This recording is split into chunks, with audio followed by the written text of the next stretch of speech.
Quand Maëlle, une jeune journaliste de 32 ans, monte dans le grenier de sa défunte grand-mère, elle ne s'attendait pas à tomber sur un vieux coffre verrouillé. À l'intérieur, des lettres d'amour secrètes, des noms familiers et une trahison restée enfouie pendant plus de 50 ans. Le ciel s'assombrit sur le village d'Autreval alors que Maëlle referme la porte grinçante de la vieille maison familiale. Le décès de sa grand-mère, Lydie, lui a laissé un goût amer, entre douleur et curiosité. Cette femme pleine de mystères, autrefois si vive, avait emporté bien des secrets dans sa tombe. Mais Maëlle n'est pas venue pour le deuil uniquement. Elle est venue chercher des réponses. En montant les marches vers le grenier, elle sent la tension monter. Un pressentiment inexplicable l'envahit. Là, sous une bâche jaunie, elle découvre un vieux coffre en bois, lourd et poussiéreux. La serrure rouillée cède rapidement. À l'intérieur, des lettres anciennes, soigneusement rangées et datées. Mais ce n'est pas le nom de son grand-père qu'elle lit sur l'enveloppe. C'est celui de Henri Marceau, un nom qu'elle connaît bien. Le mari de Léonie, la meilleure amie d'enfance de Lydie. Maëlle sent le sol vaciller sous ses pieds. Que faisait ce nom ici ? Et pourquoi ces lettres semblent-elles aussi intimes ? Une première lettre s'ouvre dans ses mains tremblantes.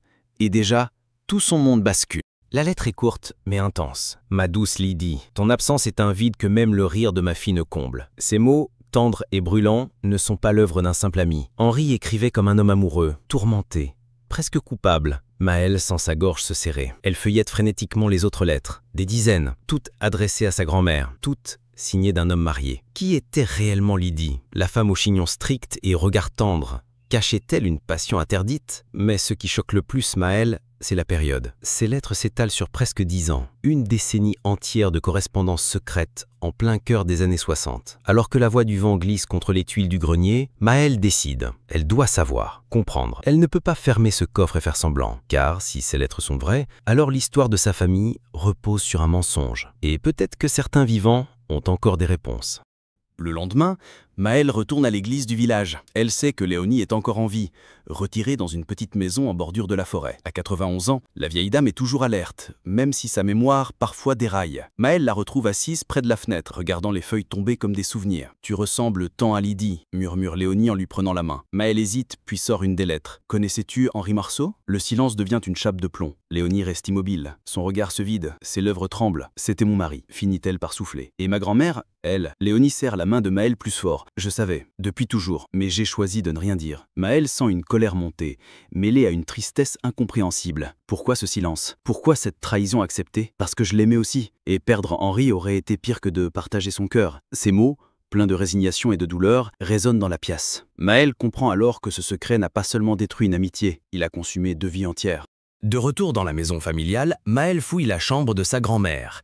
Derrière une pile de draps, elle trouve un carnet à la couverture usée, le journal intime de Lydie. Les premières pages racontent une vie de jeune épouse, heureuse, comblée. Puis, peu à peu, les lignes changent de ton. Henri est revenu aujourd'hui. Sa main a effleuré la mienne et j'ai senti mon monde basculer. Maëlle lit, fascinée et horrifiée. Les mots décrivent d'un amour discret, interdit mais profond. Un amour vécu en silence, entre les regards volés lors des repas, les lettres cachées dans des paniers de linge, les rencontres rares mais intenses. Et surtout, la culpabilité, immense. Lydie écrit souvent qu'elle hait ce qu'elle fait à Léonie, qu'elle se déteste de ne pas pouvoir s'en détacher. Mais l'amour est plus fort que la morale. Maëlle sent une rage monter en elle. Ce n'était pas un simple flirt, c'était une histoire entière. Et le plus bouleversant, c'est que Lydie avait conscience que cela allait un jour être découvert. Peut-être que quelqu'un lira ces lignes. Un jour, si c'est toi, sache que je t'aimais aussi, à ma manière. Maëlle ferme le carnet, bouleversée. Maëlle ne dort pas cette nuit-là. Les lettres d'Henri et le journal intime de Lydie tournent en boucle dans son esprit. Comment 2 femmes aussi proches ont-elles pu vivre avec une telle trahison entre elles ? Au matin, elle retourne voir Léonie. Cette fois, elle veut des réponses claires. Assise dans la pénombre de son salon, la vieille dame murmure. « Ta grand-mère et moi avons conclu un accord il y a bien longtemps. Un pacte entre femmes. Elle me l'a tout avoué un soir d'hiver, en larmes. J'aurais pu tout briser. Divorcer. La haïr. Mais à quoi bon ? Henri ne m'aimait plus comme avant, c'était évident. Il y dit, elle m'aimait à sa façon aussi. » Maëlle est déconcertée. « Vous avez vécu côte à côte ? En vous sachant trahi ?» Léonie hoche la tête. C'était ça ou vivre seule toutes les deux. Il ne s'agissait pas seulement d'amour ou de trahison. C'était un choix de survie, un équilibre fragile, une alliance tacite. Maëlle réalise que cette histoire dépasse les simples notions de fidélité. Elle touche à quelque chose de plus profond, plus humain, plus dérangeant. Mais elle n'a pas encore tout découvert. Il manque une pièce au puzzle, une voix. Maëlle retrouve le fils d'Henri, Claude, un homme d'une soixantaine d'années, à la retraite, vivant dans une maison modeste en périphérie. Elle ne lui dit rien d'emblée, seulement qu'elle écrit un article sur la mémoire du village. Lorsqu'elle mentionne Lydie, un trouble passe dans ses yeux. « Ma mère la détestait en silence », dit-il, sans jamais l'expliquer. Maël sort alors une lettre, sans la montrer. « Et ton père ?» Claude sourit tristement. C'était un homme mystérieux, absent, parfois. Il disparaissait pendant des jours, prétendait être en déplacement. Je crois qu'il aimait quelqu'un d'autre. Mais on ne parlait pas de ça à l'époque. Maël comprend que Claude a deviné une partie de l'histoire, sans jamais oser la nommer. Elle décide de tout lui révéler.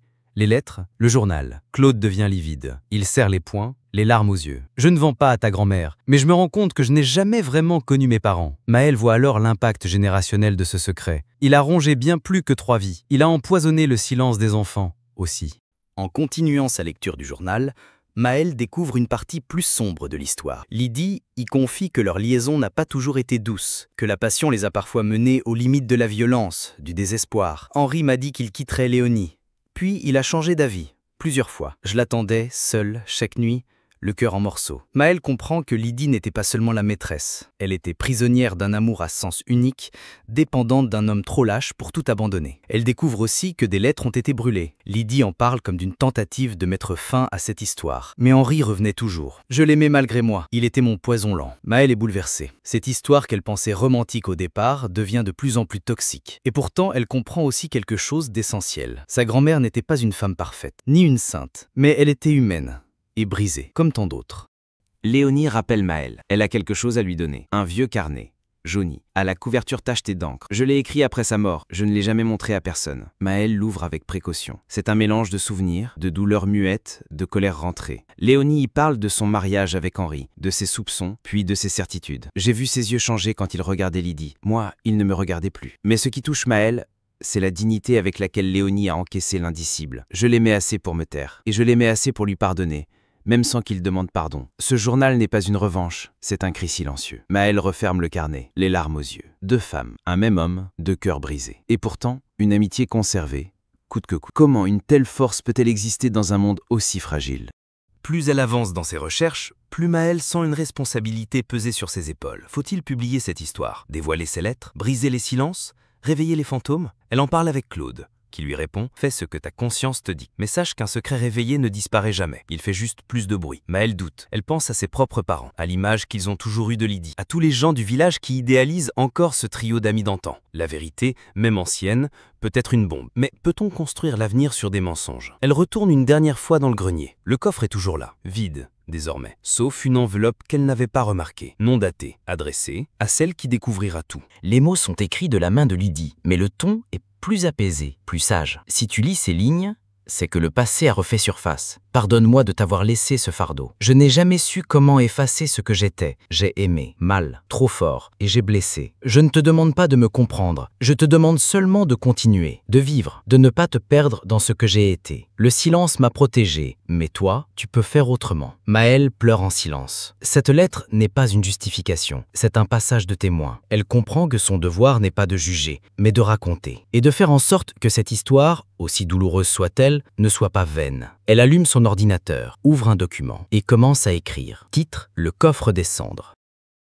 Maël regarde son écran d'ordinateur, les mots lui échappant. Comment retranscrire toute cette douleur, ces silences et ces trahisons? Les lettres, le carnet, les confidences de Léonie, tout se bouscule dans son esprit. Elle sait que raconter cette histoire pourrait tout changer, que le village d'Autreval, qui conserve ses traditions et ses secrets depuis des générations, ne sera plus jamais le même. Et pourtant, une voix en elle lui dit qu'il est temps. Il faut briser le silence. Elle commence à écrire, mot après mot. Elle parle de Lydie, de son amour interdit, de sa trahison, mais aussi de sa solitude. Elle parle de Léonie, de son sacrifice, de son amour égoïste mais pur. Et surtout, elle parle de la manière dont le poids de ses secrets a façonné une génération entière. Maël se rend compte, alors qu'elle rédige, que cette histoire n'est pas seulement celle de sa famille. C'est l'histoire de tant d'autres. Des amitiés détruites, des amours impossibles, des vies marquées par le poids du silence. Au fur et à mesure que Maël écrit, l'histoire prend forme. Mais une question la tourmente. Quel rôle elle-même joue-t-elle dans cette spirale d'amour, de douleur et de trahison? Elle se souvient de son enfance, quand elle avait une complicité indéfectible avec Léonie, quand elle ne comprenait pas pourquoi la vieille dame ne parlait jamais de son mari. Aujourd'hui, elle sait pourquoi. Léonie a choisi de vivre dans l'ombre de son amour, celui qui ne lui appartenait pas. Et pourtant, elle l'a gardé dans son cœur, avec toute la tendresse d'une femme aimée à sa manière. Maëlle, elle aussi, a connu les tourments d'un amour perdu, d'une passion éteinte trop tôt. Peut-être que c'est cette douleur partagée qui la pousse à écrire, à donner une voix à ceux qui n'en ont plus. Mais au fur et à mesure qu'elle fait défiler les pages, elle se rend compte que chaque mot l'éloigne un peu plus du village, de sa famille et de la paix qu'elle cherchait à tout prix. Peut-être qu'écrire, finalement, n'est pas une libération, mais une plongée dans une mer d'incertitude. Le soir, Maëlle relit ce qu'elle a écrit. Elle se rend compte que plus elle en découvre sur les failles de sa famille, plus elle se sent déconnectée du monde qu'elle a toujours connu. Le village, sa maison, les visages des gens qu'elle a aimés, tout semble maintenant changé. Tout semble terni par la vérité qu'elle vient de dévoiler. Elle pense à sa propre mère, à son père qui n'ont jamais abordé le passé de Lydie et d'Henri. Ils ont toujours entretenu une image idyllique de cette époque où tout était parfait. Et aujourd'hui, Maëlle a détruit cette illusion. Mais la question persiste. Fallait-il vraiment tout révéler? Alors qu'elle ferme son ordinateur, un sentiment de culpabilité s'installe. Et si certaines choses étaient mieux non dites? Si le silence de Léonie et celui de Lydie étaient des remparts nécessaires pour éviter de réveiller un passé trop douloureux? Alors que Maëlle marche dans le village, elle croise plusieurs habitants qui la saluent d'un regard cordial. Mais elle sent, au fond d'elle, une distance grandissante. Les regards sont plus fuyants, les conversations plus froides, comme si elle avait brisé un fragile équilibre, un pacte silencieux entre les habitants. Elle pense à ses grands-parents, à la famille de Léonie, à l'histoire de ce village où tout le monde connaît tout le monde, mais où personne ne parle jamais de ce qui compte vraiment, les non-dits, les vérités étouffées sous des couches de civilité. Maëlle réalise qu'en écrivant, elle a fait tomber un masque, celui de la tranquillité apparente du village. Elle se rend chez Léonie, mais cette fois, quelque chose a changé. La vieille dame semble plus fatiguée, plus lasse. « Je savais que cela arriverait un jour, dit-elle en la voyant entrer, que ta curiosité finirait par détruire tout ce que nous avons construit. » Maëlle sent une tristesse profonde s'emparer d'elle. Elle se rend compte que les secrets, aussi lourds soient-ils, ont été la seule manière pour certaines personnes de vivre, de se protéger. Peut-être que tout ce qui a été caché n'aurait jamais dû être exposé.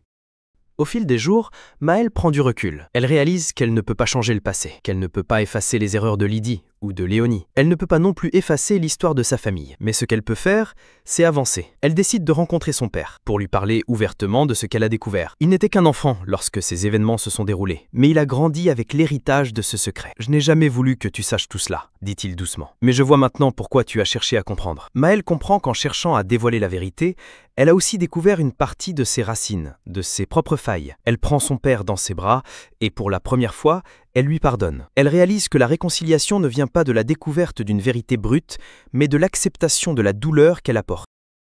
Léonie meurt quelques mois après cette discussion. Avant de partir, elle confie à Maëlle un dernier message. « Ne cherche pas à réparer ce qui ne peut plus l'être. Ce n'était pas ta faute. » Et peut-être que, quelque part, tout cela a permis à l'amour de durer. Maëlle, debout à ses côtés, sent une paix étrange l'envahir. Peut-être que Léonie a enfin trouvé la paix. Peut-être que Maëlle, elle aussi, pourra un jour tourner la page de ce secret. Maëlle décide finalement de publier l'histoire. Non pas pour exposer ses proches, mais pour donner une voix à des femmes oubliées. Des femmes qui ont vécu dans l'ombre. Elle écrit un article long et détaillé, sur l'amour, la trahison et le poids des secrets. Elle parle de son grand-père, de Léonie, de Lydie, mais aussi d'elle-même, de sa quête de vérité et de ce qu'elle a appris sur l'amour et la fidélité. Le village réagit. Certains la soutiennent, d'autres la rejettent. Même elle n'a plus peur. Elle sait qu'elle a fait le bon choix. Elle laisse tomber l'ordinateur et regarde la montagne au loin, enfin apaisée. Un an plus tard, Maëlle revient à Autreval. Le village a changé. Les visages, les conversations, tout semble plus réel, plus humain. Les gens se parlent désormais plus ouvertement, mais il reste une tension, une gêne parfois. Elle retrouve Claude. Il lui sourit, cette fois sans amertume. « Je suis fier de toi », lui dit-il. Maëlle sourit, sentant qu'un cycle s'est enfin refermé. Peut-être qu'en révélant la vérité, elle a permis à Autreval de se libérer, d'évoluer. Peut-être que certains secrets ne devraient jamais être connus, mais parfois les déterrer permet de les transformer. Maëlle part, mais cette fois, elle n'est plus celle qu'elle était en arrivant. Elle a compris que la vérité, bien qu'inconfortable, est parfois le seul chemin vers la liberté. Elle n'a plus de doute. Elle va continuer à écrire, à découvrir d'autres secrets, à vivre pleinement, sans peur. Si vous avez aimé cette histoire, n'hésitez pas à vous abonner pour découvrir d'autres récits captivants, pleins de mystères et de révélations. Car parfois la vérité n'est pas ce que l'on pense, et la quête pour la découvrir ne fait que commencer.